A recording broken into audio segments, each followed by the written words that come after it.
പിന്നെ topic properties of super കണ്ടക്ടേഴ്സിൽ വരുന്ന energy gap and isotope effect. Super conductors എന്ന് പറഞ്ഞാൽ എന്താ പറയുക, ഒരു മെറ്റീരിയലിൻ്റെ ടെമ്പറേച്ചർ റെഡ്യൂസ് ചെയ്താൽ ഒരു പെർട്ടിക്കുലർ ടെമ്പറേച്ചർ ബിലോ എത്തുമ്പം അതിൻ്റെ റെസിസ്റ്റൻസ് ബിക്കം സീറോ ആവും. റെസിസ്റ്റൻസ് സീറോ ആണെന്ന് പറഞ്ഞാൽ കറണ്ട് ഫ്ലോ ഇൻഫിനിറ്റി ആവും. അങ്ങനെയുള്ള മെറ്റീരിയൽസിനെയാണ് സൂപ്പർ കണ്ടക്ടേഴ്സ് എന്ന് പറയുന്നത്. അപ്പോൾ ആ ഒരു particular phenomenon is noun as super conductivity. അപ്പോൾ ഒരു പെർട്ടിക്കുലർ ടെമ്പറേച്ചറിന് ബിലോ ആണ് ഇതിൻ്റെ റെസിസ്റ്റൻസ് സീറോ ആണെന്ന് പറഞ്ഞു. അപ്പം ആ ഒരു പെർട്ടിക്കുലർ ടെമ്പറേച്ചറിന് പറയുന്ന പേരാണ് critical temperature or transition temperature TC. അപ്പോൾ ഇതിൻ്റെ പ്രോപ്പർട്ടീസിൽ വരുന്നതാണ് entropy, specific heat, energy gap and isotope effect. അപ്പം സ്പെസിഫിക് ഹീറ്റിൽ നമുക്ക് ഇലക്ട്രോണിക് സ്പെസിഫിക് ഹീറ്റിൻ്റെ ഇക്വേഷൻ നമുക്ക് കാണാൻ വേണ്ടി പറ്റും.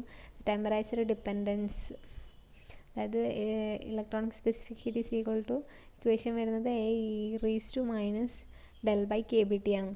അപ്പോൾ അതിൽ ലീനിയർ ഡിപ്പെൻഡൻസ് അല്ല, എക്സ്പോണൻഷ്യൽ ഡിപ്പെൻഡൻസ് ആണ് സ്പെസിഫിക് ഹീറ്റും ടെമ്പറേച്ചറും തമ്മിൽ വരുന്നത്. അപ്പോൾ അതെന്തുകൊണ്ടാണെന്നാണ് നമ്മൾ ഈ എനർജി ഗ്യാപ്പിൽ ഡിസ്കസ് ചെയ്യാൻ പോകുന്നത്. അത് temperature dependence of electric specific heat indicates the existence of energy gap EG in a super conductor.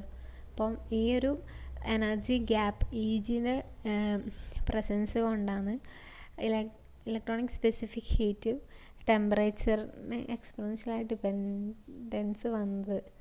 This energy gap is of entirely different nature compared with the energy gap in an insulator. അപ്പം നമ്മൾ energy gap പഠിച്ചിട്ടുണ്ട് ഇൻസുലേറ്റേഴ്സിലും semi കണ്ടക്ടേഴ്സിലൊക്കെ. അപ്പോൾ അതിലൊക്കെ നമ്മൾ current ഫ്ലോനെ prevent ചെയ്യുക ചെയ്യുന്നത്. But this gap is entirely different from that, because അത് affect ചെയ്യുന്നില്ല. കറണ്ട് ഫ്ലോന് ഈ ഗ്യാപ്പ് എഫക്റ്റ് ചെയ്യുന്നില്ല. The gap is tied to the lattice in an insulator whereas it is tied to the Fermi gas in a superconductor. സൂപ്പർ കണ്ടക്ടേഴ്സിൽ Fermi level വെച്ചിട്ടാണ് ഇത് explain ചെയ്യുന്നത്. The gap separates the lowest excited state in a superconductor from the ground state and is related to delta as. ഇപ്പോൾ നമുക്ക് കാണാൻ വേണ്ടി പറ്റും, ഇതാണ് ആ ഒരു എനർജി ഗ്യാപ്പ് EG എന്ന് പറയുന്നത്. ആ EG പാൻ ഗ്യാപ്പ് ഡെൽറ്റയുമായിട്ട് ഉള്ള റിലേഷൻ എന്ന് പറയുന്നത് EG is equal to 2 delta. Normal മെറ്റൽസിൽ 0 കെൽവിനിലെ ഹയസ്റ്റ് ഫീൽഡ് ലെവലാണ് ഫെർമി ലെവൽ എന്ന് പറയുന്നത്. അപ്പോൾ ഫെർമി ലെവലിന് താഴെ ഫുൾ കംപ്ലീറ്റ്ലി ഫിൽഡ് ആയിരിക്കും. അപ്പോൾ അതിൽ ഇൻറ്റേർണൽ എനർജിയിൽ ഡിഫറൻസ് വരുമ്പോൾ ആ കംപ്ലീറ്റ്ലി ഫീൽഡിലുള്ള ഇലക്ട്രോൺസ് ഇൻറ്റേർണൽ എനർജി ഡിഫറൻസ് വരുമ്പം അത് നെക്സ്റ്റ് ലെവലിലേക്ക് എക്സൈറ്റ് ചെയ്യും. അപ്പോൾ അവിടെ സ്പെസിഫിക് ഹീറ്റിന് ലീനിയർ ഡിപ്പെൻഡൻസ് ആണ് വരുന്നത്. ഇൻറ്റേർണൽ എനർജി ചേഞ്ച് ചെയ്യുന്ന ടെമ്പറേച്ചറിൽ ചേഞ്ച് വരും. അപ്പം അവിടെ ഒരു ലീനിയർ ഡിപ്പെൻഡൻസ് ആണ് സ്പെസിഫിക് ഹീറ്റും ടെമ്പറേച്ചറും തമ്മിൽ വരുന്നത്. ബട്ട് ഇതിൽ അങ്ങനെയല്ല, അവിടെ ഒരു ഗ്യാപ്പ് EG വരുന്നുണ്ട്. അപ്പം ആ ഒരു എനർജി ഗ്യാപ്പിന് കറസ്പോണ്ടിങ് ആയിട്ടുള്ള എനർജി, സെയിം ആയിട്ടുള്ള എനർജിയിൽ കൂടുതൽ കിട്ടിയാൽ മാത്രമേ ഈ ഗ്രൗണ്ട് സ്റ്റേറ്റിലുള്ള ഇലക്ട്രോൺസ് എക്സൈറ്റ് ചെയ്ത് നെക്സ്റ്റ് ലെവലിലേക്ക് പോവുള്ളൂ. അപ്പം ഈ ഒരു ബാൻഡ് ഗ്യാപ്പിന് അത്രയോ എനർജി കിട്ടിയാൽ മാത്രമേ അത് എക്സൈറ്റ് ചെയ്ത് നെക്സ്റ്റ് ലെവലിലേക്ക് പോവുള്ളൂ. അതിൽ താഴെ എത്ര കിട്ടിയാലും അതിന് യാതൊരു മാറ്റവും ഉണ്ടാവില്ല. അതാണ് നോർമൽ മെറ്റൽസിലും സൂപ്പർ കണ്ടക്ടേഴ്സിലും ഡിഫറൻസ് എന്ന് പറയുന്നത്. അപ്പം the electrons present in the excited state behave as a normal electrons and create resistance, whereas those present below it behaves as a super conducting electrons. അപ്പോൾ ഈ എനർജി ഈ എക്സൈറ്റഡ് ലെവലിലേക്ക് പോയ electrons behave as a normal ഇലക്ട്രോൺസായി behave ചെയ്യും. അതിന് താഴെയുള്ള ഇലക്ട്രോൺസാണ് super conductors, super conducting electrons ആയിട്ട് ബിഹേവ് ചെയ്യുക. എക്സൈറ്റ് ചെയ്ത് പോയാൽ അത് സാധാ ഇലക്ട്രോൺസ് പോലെ ബിഹേവ് ചെയ്യും. The energy gap varies with the temperature. ഇപ്പോൾ ഈ energy gap EG varies with the temperature. It is maximum at 0 Kelvin and decreases continuously to 0 as the temperature is increased to the critical temperature. അപ്പോൾ ഈ energy gap is maximum at 0 Kelvin. അപ്പം ഈ temperature increase ചെയ്യുന്നതിനനുസരിച്ച് energy gap it is maximum decrease ചെയ്യും. അത് critical ടെമ്പറേച്ചറിലേക്ക് എത്തുമ്പോൾ അത് ഡിക്രീസ് ചെയ്യും. Thus at 0 Kelvin there are number of electrons above the gap and thus at 0 Kelvin there are number electrons above the gap, and at T equal to Tc all the superconducting electrons become normal electrons. എന്താ പറയുന്നത് വെച്ചാൽ at 0 Kelvin there are no electrons at the excited level, but at T equal to Tc അതായത് critical temperature ആകുമ്പം all the electrons are become normal electrons. അതായത് critical temperature ആകുമ്പോൾ അത് എല്ലാ ഇലക്ട്രോൺസും എക്സൈറ്റഡ് സ്റ്റേറ്റിലേക്ക് പോകും. അപ്പോൾ അത് നോർമൽ ഇലക്ട്രോൺസായി ബിഹേവ് ചെയ്യും. Due to the presence of an energy gap the superconductors respond to high frequency electromagnetic radiations of a particular frequency. എന്നാ പറയുന്നത് വെച്ചാൽ പറഞ്ഞു അതിൻ്റെ ഇൻറ്റേർണൽ എനർജിയിൽ ചേഞ്ച് വരുമ്പോൾ അത് എക്സൈറ്റ് ചെയ്ത് പോകുമെന്ന് പറഞ്ഞു. പക്ഷേ ഈ എനർജി ഗ്യാപ്പിന് അത്രയും എനർജി കിട്ടിയാൽ മാത്രമേ അത് എക്സൈറ്റ് ചെയ്ത് പോവുള്ളൂ.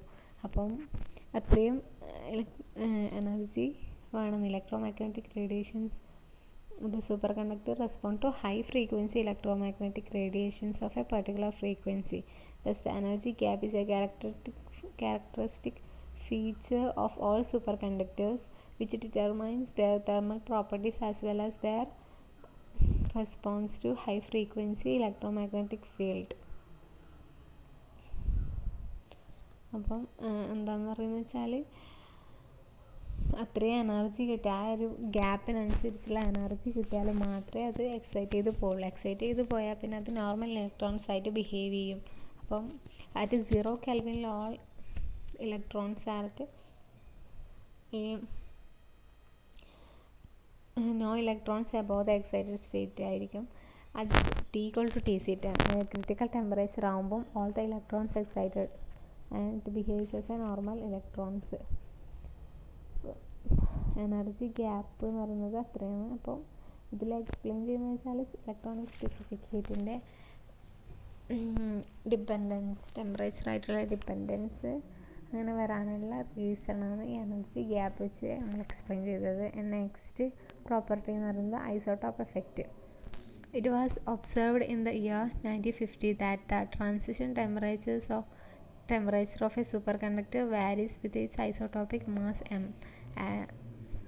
ഐസോടോപ്സ് എന്ന് പറഞ്ഞാൽ നമുക്കറിയാം അറ്റോമിക് നമ്പർ സെയിം ആയിട്ടുള്ളതും മാസ് നമ്പർ ഡിഫറെൻ്റ് ആയിട്ടുള്ള മെറ്റീരിയൽസിനാണ് നമ്മൾ ഐസോടോപ്സ് എന്ന് പറയുന്നത്. അപ്പം ഈ ട്രാൻസിഷൻ ടെമ്പറേച്ചർ എന്ന് പറയുന്നത് TC അതായത് critical temperature of A super conductor varies with its isotopic mass m as Tc is directly proportional to m raised to minus half, or critical temperature or transition temperature is inversely proportional to the square root of isotopic mass m, or Tc m raised to half is equal to a constant.